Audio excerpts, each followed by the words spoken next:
the parallel gets even more elaborate because Goldman Sachs appears to advise the Greek government on how to disguise its level of indebtedness. So it feels as if Wall Street went into entire countries and persuaded them to take out subprime mortgage loans, in effect, or helped them, enabled them in taking out of subprime mortgage loans.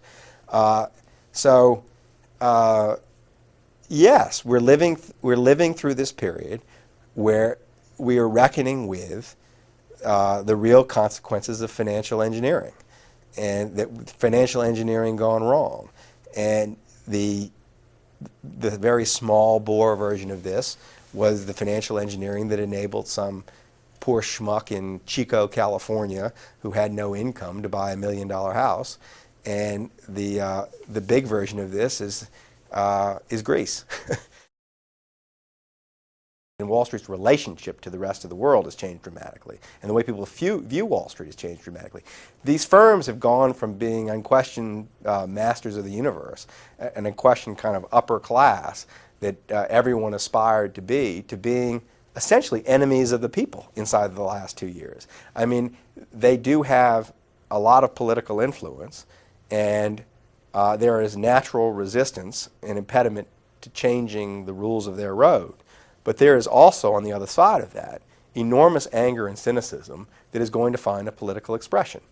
And you can't expect democracy to move as quickly as finance. Financial markets panic. They change very rapidly. Democracy moves very slowly. Financial innovation now needs to be regarded with skepticism. That we have come through an age where people just assume that anything that was invented on Wall Street must be good for the rest of the society because someone was making money from it. That all innovation led to greater efficiency. We can now see examples of innovation that led to greater inefficiency. So the question is, how do you parse this innovation and decide what's good and what's bad? It was insane that credit default swaps were not regulated as insurance, and that they aren't. It's insane that every new security that's created is not traded on screens with a clearinghouse so people can see what the prices should be. The only way to explain that is the political influence of Wall Street firms that want to keep everything opaque. There's no other explanation. I mean, the bond market is the Wild West. What goes on in the bond market would never be allowed to go on in the stock market. Investors in the bond market know that if Goldman Sachs or Deutsche Bank comes and wants to sell you something, you don't want to buy it. The only people who were doing serious credit analysis on the loans that were being made to subprime mortgage borrowers were the people who were doing it to short the bonds, to bet against them, not the people who were making the loans themselves. The problem is, it's totally hidden, that nobody knows. People can tell you who owns the subprime mortgage loans. They can't tell you who's on the other side of the credit default swaps. No one knows which firms are on the wrong side of this bet. There's no exchange. The bets are left. They're private transactions between consenting adults, and no one knows how much of it there is. If you want to know why the panic happened in 2008, it was because no one knew who had what losses. And the reason no one knew who had what losses is there were all these private transactions of enormous size, enormous and indeterminate size, that were undisclosed. The legitimate business of Wall Street is to allocate capital. The traditional businesses on Wall Street, the traditional capital allocation businesses, have gotten less and less profitable. All these new markets, these financial innovation, is a response in part to Wall Street's need for profits. And profits drying up in, say, old-fashioned stockbroking, because you can now go on the internet and buy a stock and pay a tiny commission rather than call your guy at Merrill Lynch and pay a fat one. Wall Street, if you look at how firms make their money, especially if you've been inside one of them, you realize that increasingly, especially in the bond markets, where more of the profits are than in the stock markets, Wall Street has come to increasingly trade against its customers rather than on their behalf. It's acting not as an intermediary, but as essentially as a big proprietary trading fund that is using its customers to get itself out of the positions it doesn't want to be in, to take the stupid side of a smart trade they want to do, so on and so forth. There is a poisonous interface between these big firms and their customers in the bond market, and everybody now takes it for granted. It shocked me when I saw it in 1987, but it's now just normal. It's thought to be normal, and that is the minute you're starting to think the way I make money is exploiting the idiocy of my customers, is the minute you start creating securities that are designed to explode that you could be on the other side of.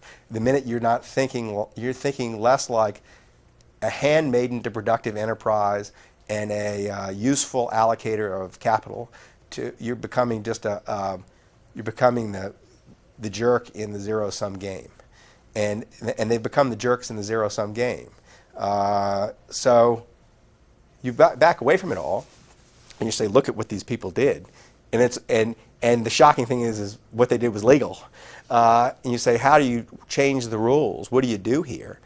One of the things you obviously do is you have to destroy this notion that it's okay to trade against your customers.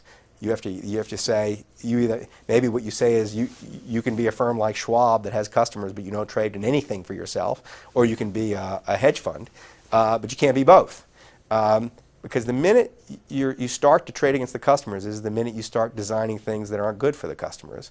And the minute you start designing things that are good for the customers, you start designing CDOs filled with subprime mortgage bonds. You start to misallocate capital. You're trying to misallocate capital, and that's crazy. I mean, it's insane, but it is the normal on Wall Street. And so breaking it up is, as you can see, changing it is going to be a violent act because it's become so assumed.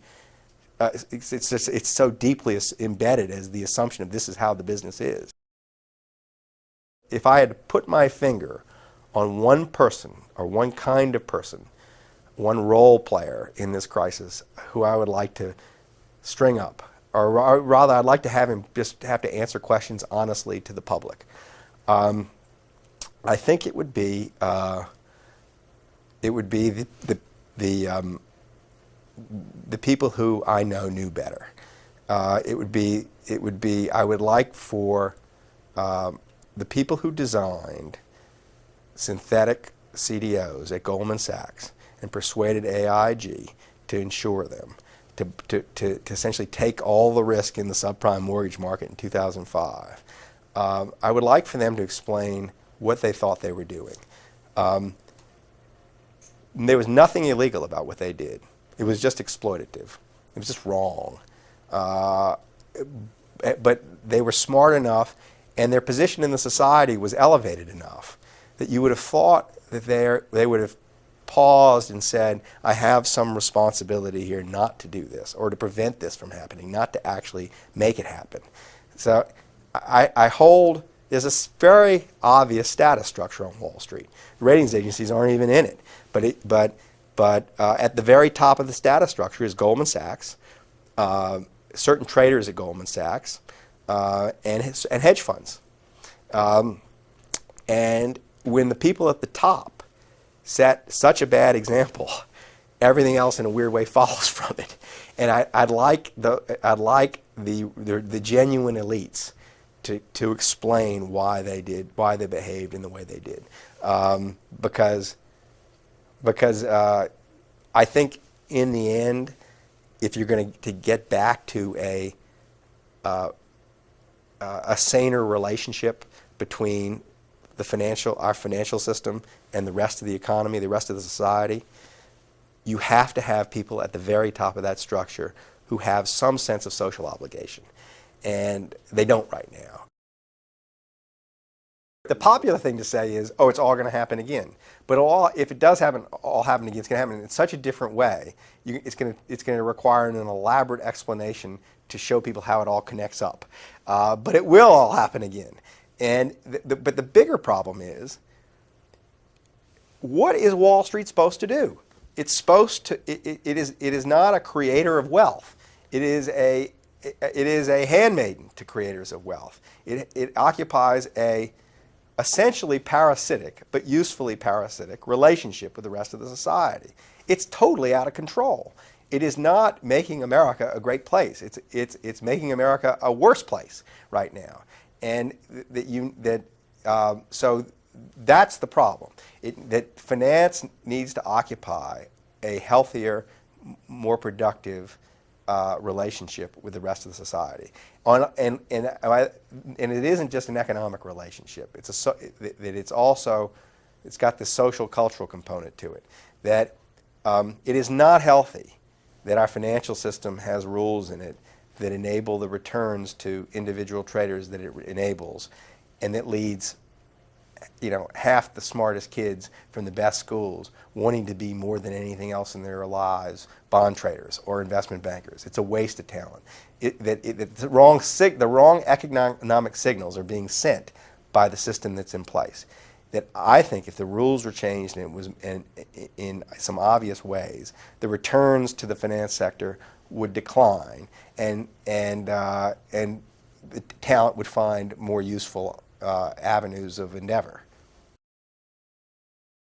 You talk about the fantastic handouts given to the TARP recipients, how they were unnaturally selected for survival, and how it was shocking for the Fed to buy mortgage-backed securities. Are you personally outraged? Yes, because it's outrageous.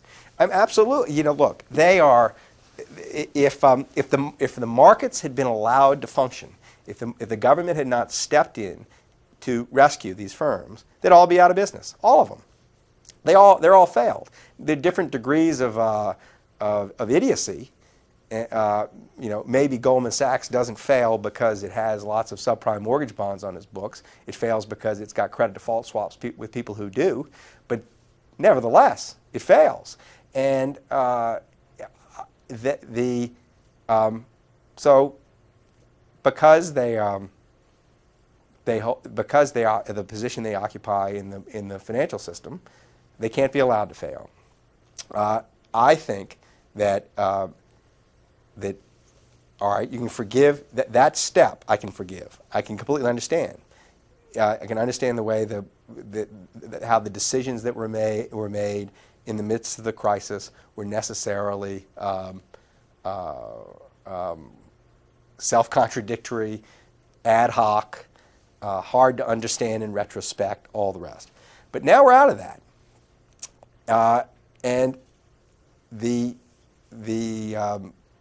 what I find outrageous is that the people who were in positions of influence and power when the crisis occurred were by definition people who didn't see it coming. They were by definition ignorant of what was going on right under their noses, and that there's been so little change in that regime is a little outrageous to me. I think it's outrageous that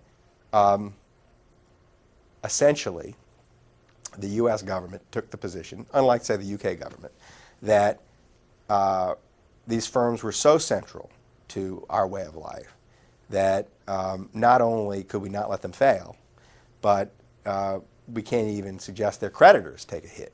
That essentially they're failed institutions that we need to prop up, so we are going to gift them money until they get out of their problems, which they appear to be doing now. Well, that's what we've done, though. We've gifted them money. In the beginning, we gifted them money in a very overt ways, direct investment in the firms or buying their securities or whatever at inflated prices or whatever, those obvious ways. But now their ability to tap the Fed for money at 0% and reinvest the money in agency bonds and take the spread is a gift. So it's outrageous that they're essentially being gifted out of their problems, and that their view is that their employees deserve a large chunk of the rewards of those gifts. To what degree should we point the finger at derivatives? Would any of this have happened if derivative contracts did not offer unlimited opportunities to take risk? I have a friend who says derivatives are like guns. It's not. Guns don't kill people. People do. It's not the derivatives. It's the way people use them, and that is true. It's true that in better hands, there's no reason derivatives by themselves would cause problems. Derivatives are just ways of carving up the risk and redistributing it. It's also true that there is no way the misallocation of capital that occurred in the last few years would have occurred without derivatives. That you need the only way it happens is it's so complicated people can't understand it. And so they were a necessary ingredient to this catastrophe. But not single-handedly responsible. Not single-handedly responsible. So I do think that more generally, not just derivatives, but financial innovation now needs to be regarded with skepticism. That we have come through an age where people just assume that anything that was invented on Wall Street must be good for the rest of the society because someone was making money from it. That all innovation led to greater efficiency. We can now see examples of innovation that led to greater inefficiency. So the question is, how do you parse this innovation and decide what's good and what's bad? It was insane that credit default swaps were not regulated as insurance, and that they aren't. It's insane that they're not. That everything every new security that's created is not traded on screens with a clearinghouse, so people can see what the prices should be. The only way to explain that is the political influence of Wall Street firms that want to keep everything opaque. There's no other explanation. So where does Michael Lewis go from here? Do you feel yourself veering back towards the more analytical approach that you took in Moneyball, for example, and at the beginning of The Blind Side, right, when you're making the case for why the left tackle is this underappreciated position? Or do you feel a tug towards more human stories like we get in The Balance of The Blind Side? Which is not to say that human stories are absent from your other work, but it dominates that story. They go together. And the Blind Side was a story. It had a very simple, in my view, very simple through line that united all this stuff.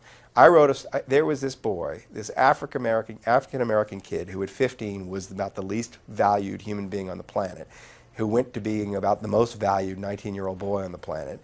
And I wanted to examine all the causes that led to this change in his value. And one of the causes was something that had happened, an arcane thing that had happened inside professional football to the value of the position he happened to be ideally suited for. So it all went together.